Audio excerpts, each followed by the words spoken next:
Assalamualaikum warahmatullahi wabarakatuh teman-teman. Perkenalkan, namaku Widya Pramesti. Aku mewakili dari kelompok 9. Nah, sebelum itu kita perkenalan dulu yuk sama teman-teman aku. Kami dari kelompok 9 beranggotakan yang pertama Ali Ifiandri, yang kedua aku sendiri Widya Pramesti, dan yang ketiga Sarmini. Di sini kami akan membahas materi tentang ekonomi Islam dalam berbagai aspek. Aspek-aspek dalam ekonomi Islam itu terbagi menjadi 3 macam. Yang pertama, aspek sosial, politik, dan kebudayaan ekonomi Islam. Yang kedua ada aspek hukum, agama, dan kewirausahaan ekonomi Islam. Dan yang terakhir ada aspek uang, produksi, distribusi, konsumsi, dan perburuhan ekonomi Islam. Oke teman-teman, yang pertama kita akan membahas tentang aspek sosial, politik, dan kebudayaan ekonomi Islam. Yang pertama ada aspek sosial. Ilmu ekonomi dalam Islam merupakan salah satu cabang ilmu sosial yang mempelajari aktivitas umat Islam dalam memenuhi kebutuhan hidupnya, dengan mengorganisir dan mendistribusikan sumber daya yang dituntun oleh ajaran agama Islam dalam rangka memperoleh kesejahteraan dunia dan akhirat. Nabi Muhammad SAW menjelaskan melalui berbagai hadisnya. Dalam kerangka yang sama dengan Al-Quran, mayoritas hadis Nabi juga tidak bersifat absolut, terutama yang berkaitan dengan muamalah sosial. Yang kedua ada aspek politik. Politik ekonomi Islam adalah pengaturan kebijakan atau strategi ekonomi berdasarkan hukum Islam syariah yang digunakan untuk memecahkan mekanisme pengaturan urusan manusia. Dan yang ketiga ada aspek kebudayaan. Al-Quran berbicara kepada manusia dengan beberapa cara. Salah satunya adalah dengan kisah suatu kaum yang harus dijadikan manusia sebagai bahan refleksi dalam kehidupan, sehingga perilaku manusia sesuai dengan ajaran Al-Quran.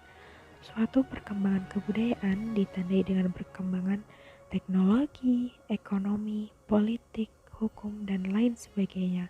Namun, belum dapat dipastikan kemajuan tersebut diikuti dengan kualitas manusia. Oke, lanjut yang kedua. Yang kedua yaitu aspek hukum, agama, dan kewirausahaan ekonomi Islam. Nah, yang pertama ada aspek hukum. Dalam sudut pandang kewirausahaan berbasis syariah, setiap entrepreneur wajib memposisikan Tuhan sebagai titik sentral dalam kehidupan. Tuhan dengan segala maha kuasanya merupakan satu-satunya zat yang pantas untuk dijadikan sebagai sandaran manusia. Alam di mana manusia hidup adalah miliknya. Yang kedua ada aspek agama. Konsep dan nilai berwirausaha secara Islami harus tetap berlandasan pada ajaran Al-Quran dan Al-Hadis sebagai wujud ketaatan dan rasa tanggung jawab kepada Allah Subhanahu wa Ta'ala.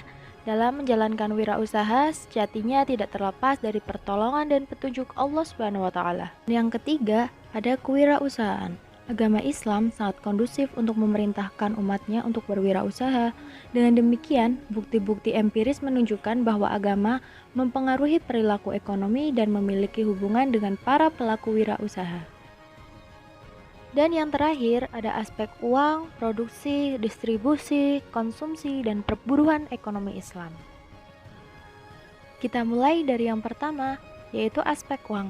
Uang adalah standar kegunaan yang terdapat pada barang dan tenaga. Uang didefinisikan sebagai sesuatu yang dipergunakan untuk mengukur tiap barang dan tenaga. Misalkan harga adalah standar untuk barang, sedangkan upah adalah standar untuk manusia yang masing-masing merupakan perkiraan masyarakat. Selanjutnya ada aspek produksi. Dalam ekonomi Islam, produksi mempunyai motif kemaslahatan, kebutuhan, dan kewajiban.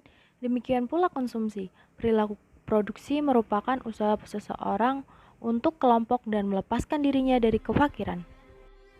Nah, selanjutnya ada aspek distribusi. Distribusi adalah suatu proses penyampaian barang atau jasa ke produsen, ke konsumen, dan para pemakai.